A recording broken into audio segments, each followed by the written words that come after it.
If you're starting a business based on your expertise, you're about to make these mistakes. And I want to stop you before that happens, because most new businesses get killed before they ever gain real traction. Not because of money, not because of competition, not because of timing, but because of invisible brand mistakes made before they even launch. In this video, I'm going to break down the 5 mistakes that kill new businesses, why you think you're right, and how to fix them before it's too late. My name is James Kurtz. I've helped hundreds of experts launch their businesses, and I see these same 5 killers over and over again. So let's start with the one almost every expert makes. Most experts who start businesses think the same thing. Well, I'm really good at what I do. I'll be fine. But your skills do not equal demand. Being talented does not automatically make your business work. Here's the mistake. You think expertise is the business. It's not. Your expertise is the engine.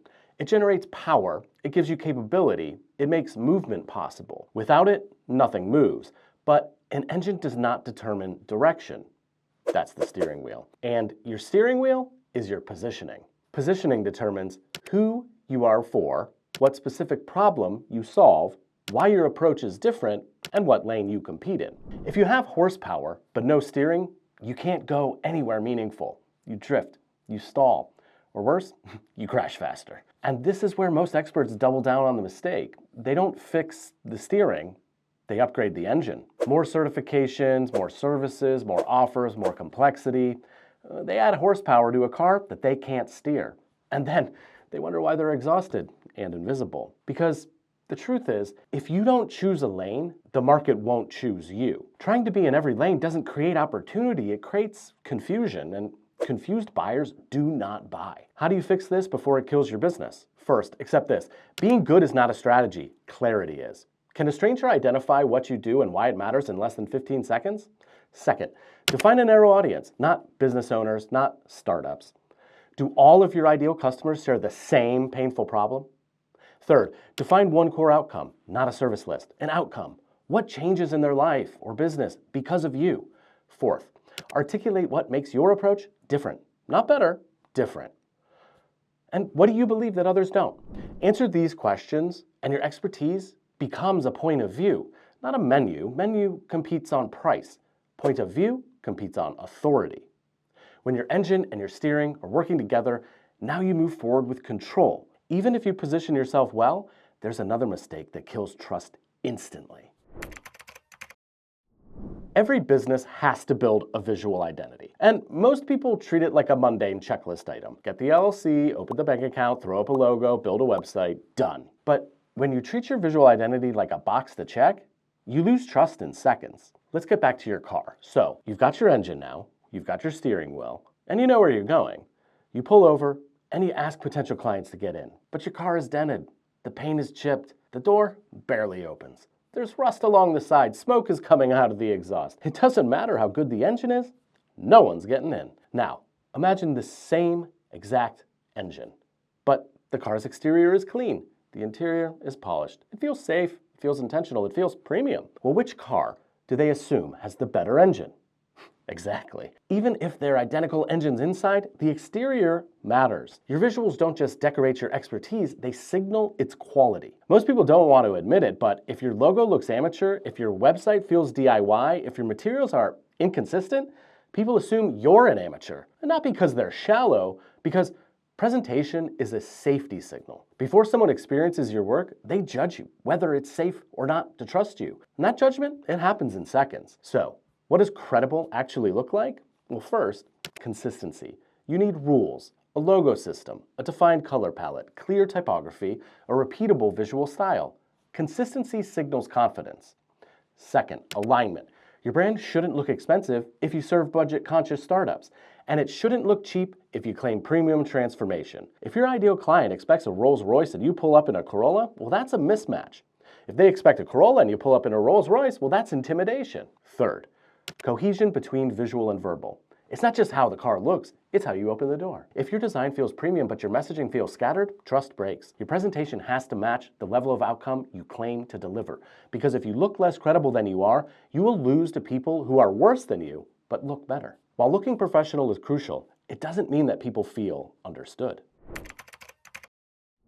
When you're an expert, it's really easy to talk about yourself. Your backstory, your credentials, your accomplishments, your certifications, your unique process. And you assume that's what builds trust. But the truth is, when you only talk about yourself, clients don't feel seen, they feel invisible. And when people don't feel seen, they leave silently.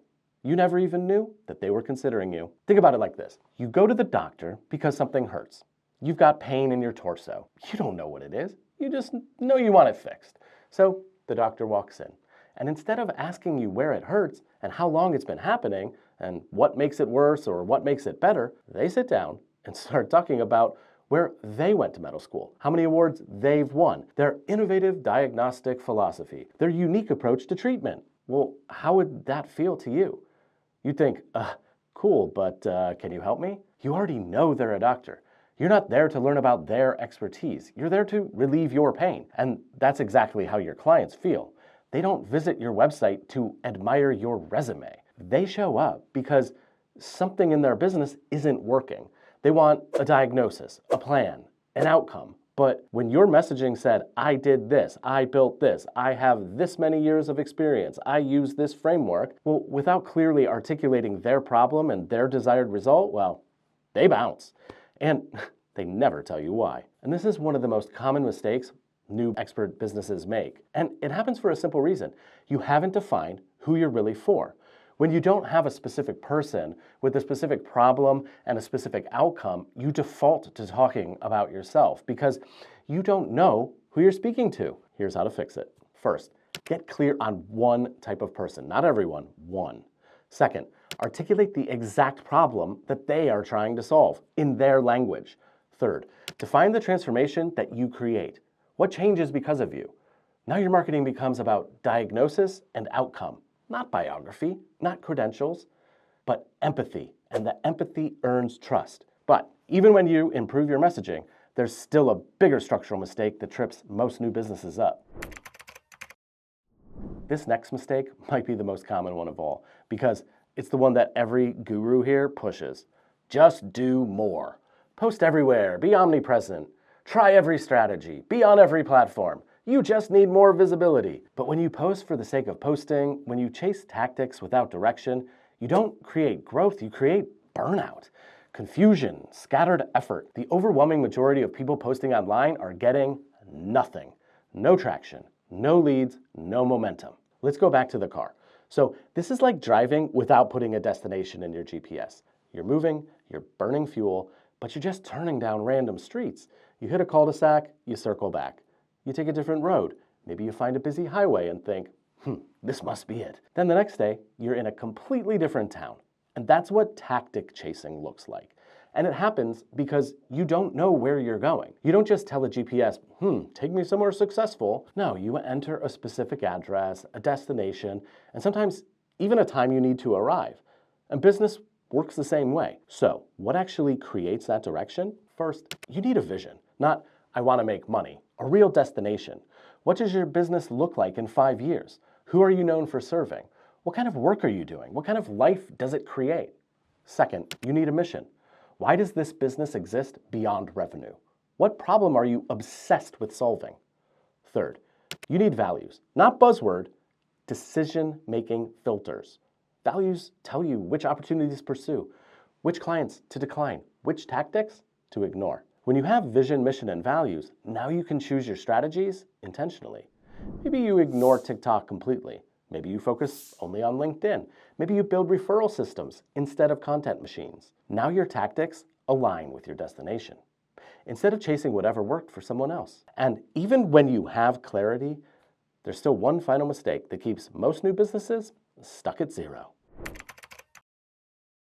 Okay, this is where it all comes together. Most new businesses launch and immediately start selling. And that makes sense. You need money. So you're told, just pitch more, just send more messages, just get more calls. But when you try to sell before trust exists, you get rejection over and over and over again. And that rejection, it'll wear you down because the problem isn't your service. It's that no one feels safe yet. It's like going on a first date. You meet someone, there's potential, there's curiosity, and before the appetizers even arrive, you say, will you marry me? Of course they say no. Not because you're terrible, because they don't know you yet. Commitment follows trust, and trust takes time. The same thing is true in business. If someone lands on your website and the first thing they see is book now, apply now, buy now, but they haven't seen proof that you can solve their problem, understood your thinking, felt understood, experienced your authority, they hesitate. And hesitation kills conversions. What do you do instead? You build brand equity before you try to extract revenue. That means you teach before you pitch. You show proof before you promise. You articulate your philosophy publicly. You demonstrate how you think. You let your brand do the pre-selling. When you finally invite someone to work with you, it doesn't feel like a proposal. It feels like the next natural step. Sales should be the conclusion of trust, not the beginning of it. When you fix these 5 mistakes, your business finally has a foundation. Now the engine, the steering, the presentation, they're all working together. These 5 mistakes aren't tactical errors. They're brand level failures. And most businesses are killed before they ever gain traction because they launch without building a brand intentionally. Whether you design it or not, you have a brand. A brand is simply your reputation. The only question is, are you shaping it on purpose or are you letting it form by accident? Now that you know it kills a business before it starts, the next question is, how do you launch the right way and in the right order? I put together a free resource called The Business Backbone. It walks you step by step through the foundational pieces of turning your expertise into a real business, legally, structurally, strategically, so you don't miss something critical. If you're serious about building this the right way, it's in the description below. Start there.